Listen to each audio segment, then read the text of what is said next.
Breaking news. Moscow has been turned into a firestorm as Ukrainian drones launched a massive overnight assault on the Russian capital. Explosions, flames, and chaos fill the city skies. But what really happened? How did Ukraine strike so deep into Moscow's defenses? Stay tuned, we're breaking it all down right now. Hello everyone. Welcome back to the channel. Today's story is one that has shaken global headlines. Firestorm in Moscow. Ukrainian drones launch devastating assault.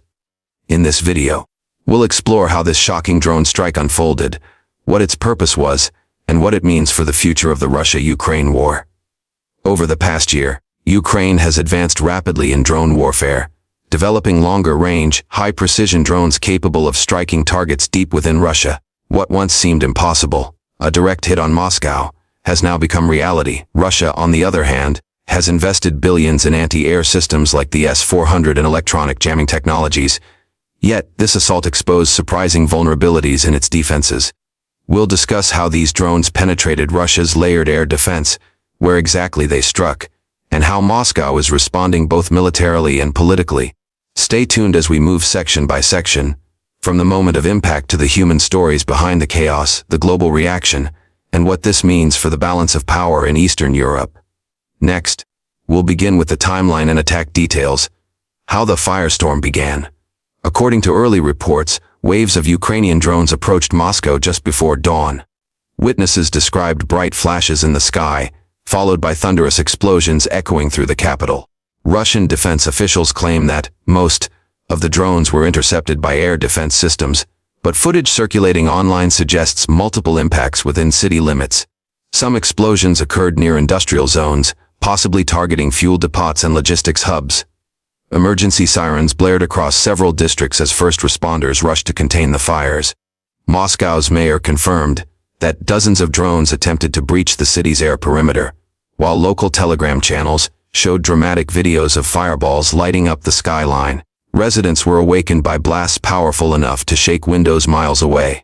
The scale and coordination of this operation suggest Ukraine may have launched over 50 drones simultaneously, overwhelming Russia's radar systems.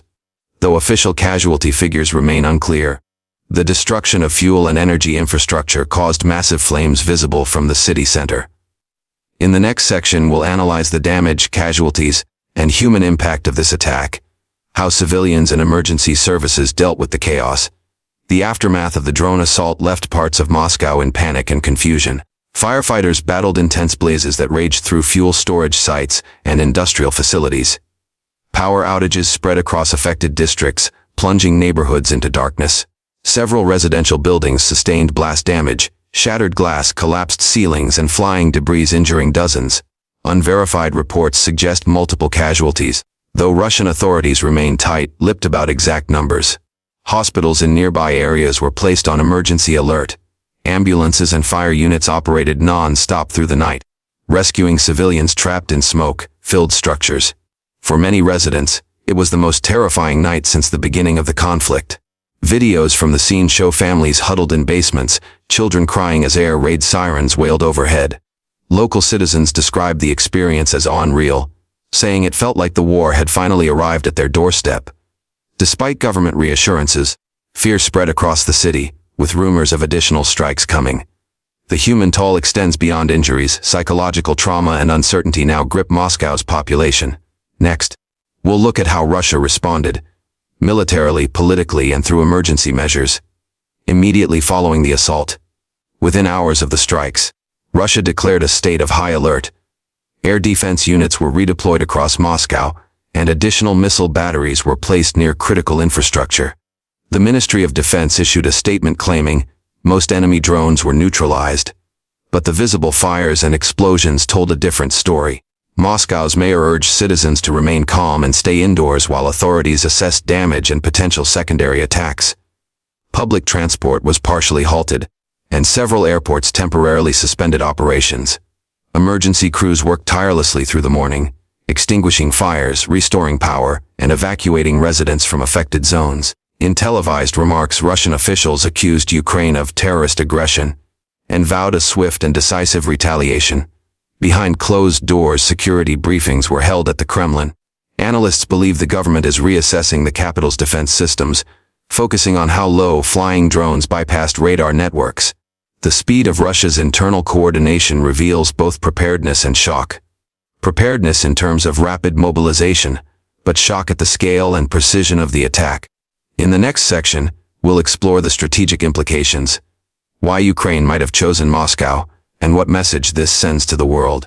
This assault was not just a tactical operation, it was a symbolic strike at the heart of Russian power.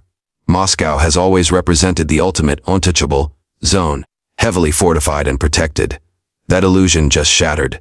By hitting targets near the capital, Ukraine sent a clear signal: nowhere is safe. The strike demonstrates Ukraine's growing technical capability and confidence, that it can reach deep into enemy territory despite overwhelming odds. Strategically, it's a psychological blow. For Russian citizens, it challenges the belief that their government can fully protect them.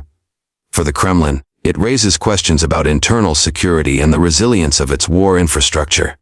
This event may also influence battlefield tactics. Russia could be forced to divert resources away from front-line combat to reinforce domestic defense, potentially weakening its offensive power. Globally, this attack will be analyzed as a turning point in modern drone warfare. It highlights how cheap unmanned systems can bypass billion-dollar defense networks and reshape traditional warfare. Next, we'll look at criticism and controversy surrounding this assault, the legality, ethics, and moral debate it has sparked worldwide. Whenever such a major strike occurs, it divides opinion. Supporters call it a legitimate act of self-defense, a warning shot against an invading power.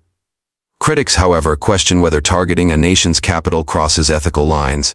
Some international observers have raised concerns over potential civilian risks. Even if the primary targets were military or logistical, collateral damage in dense urban areas is nearly unavoidable. Russia has labeled the incident a terrorist act, while Ukrainian officials remain largely silent, neither confirming nor denying responsibility.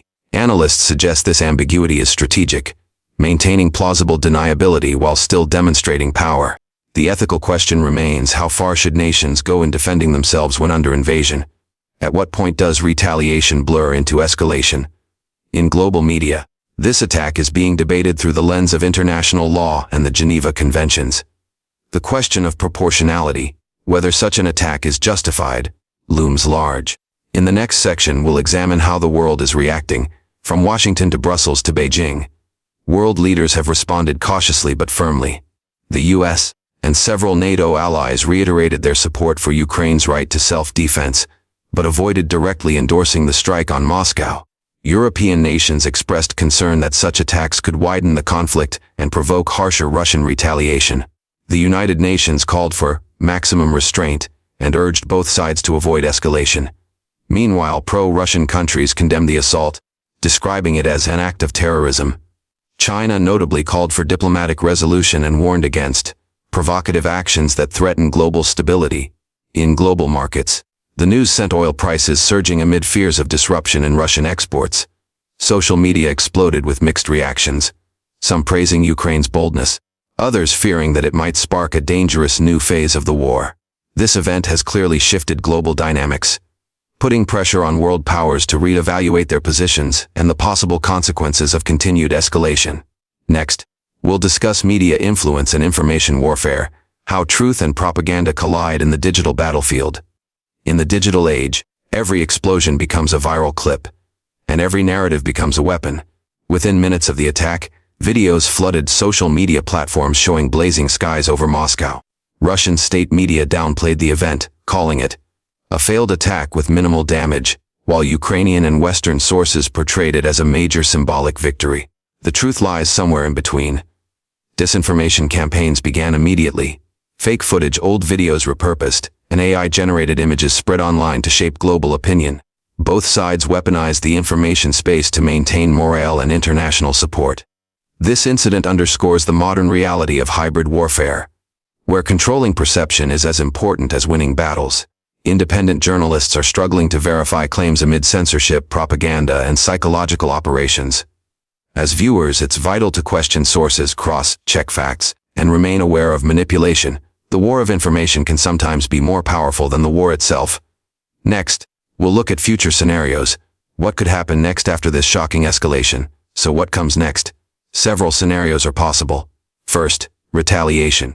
Russia could launch intensified missile strikes on Ukrainian cities, particularly Kyiv or Lviv, in direct response. Second, defensive escalation. Expect Russia to heavily fortify air defenses not only around Moscow but also key industrial and military zones.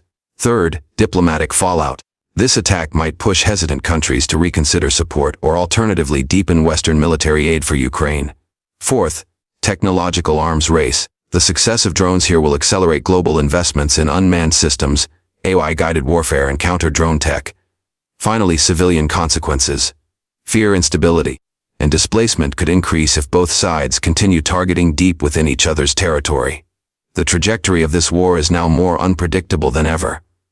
In our final section, let's bring everything together: the lessons, implications, and what this means for the future of warfare. This, Firestorm in Moscow, marks a defining moment in the Russia-Ukraine conflict. A moment when the battlefield reached the enemy's heart. It proves that modern warfare has changed forever. Drones, technology, and precision intelligence now shape wars more than tanks or infantry. But behind the strategy lies tragedy, lives lost, homes destroyed, and fear spreading across cities once thought untouchable. This attack challenges global leaders to rethink defense, diplomacy, and deterrence in the 21st century. Will this escalation push both sides toward peace, or further into chaos? Let's keep this discussion alive. What do you think? Was Ukraine justified in striking Moscow, or has this crossed a dangerous line? Tell us your thoughts in the comments below. If you found this analysis valuable, hit the like button, subscribe, and turn on notifications so you never miss our breaking updates. Thank you for watching. Stay safe, stay aware, and see you in the next report.